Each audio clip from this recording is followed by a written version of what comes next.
Police સ્ટેશનમાં રહેતા એક મહિલાને એક મુસ્લિમ યુવકે પોતાનું નામ મનોજ સોની તરીકે ઓળખાણ આપેલી હતી, જે હકીકતે એ વ્યક્તિનું નામ મોહસિન અયુબ ખાન પઠાણ છે અને પોતે રેલવેમાં ફિટરમેન તરીકે નોકરી કરે છે. એ વ્યક્તિ આ બેનની જોડે કેટરિંગના કામ સંબંધે કોન્ટેક્ટમાં આવેલો હતો અને પોતાને મનોજ સોની તરીકે ઓળખ આપી અને બેન જ્યારે ડિવોર્સ થયેલા હતા તો એ બેનની સાથે એણે હિન્દુ વિધિ મુજબ લગ્ન પણ કર્યા. સને 2022 એ લોકોએ લગ્ન કરી અને બાપોદ વિસ્તારમાં જોડે રહેતા હતા.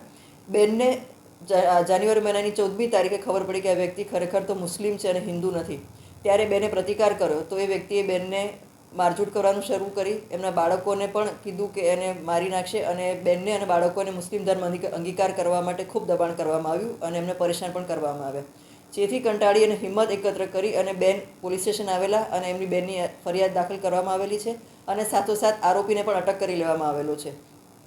આ વ્યક્તિએ બેનનું શારીરિક અને આર્થિક શોષણ પણ કરેલું છે. બેનને ઉજ્જવલ ફાઇનાન્સમાંથી બેનના નામે લોન લીધેલી છે 90,000ની, જેના અને તેમજ TVS વિક્ટર પણ લીધેલું છે, જેના હપ્તા બેન પોતે ભરે છે. ઉપરાંત 1 લાખ રૂપિયા પણ બેનની જોડે તેણે લીધેલા છે.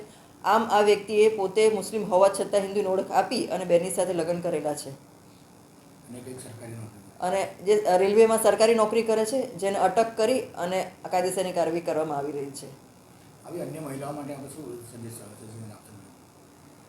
આ બાબતે હું જરૂર એવું કહીશ કે જેની સાથે પણ તમે લગ્ન કરો અથવા તો કોઈ પણ રીતે તમે જોડાવા માંગતા હો તો તમે ચોક્કસપણે એની જે કંઈ ઓળખ છે એની પૂરી ખાતરી કરીને જ તમે એની સાથે આગળ વધો, કારણ કે આવા ઘણા બધા કિસ્સા બનતા હોય છે.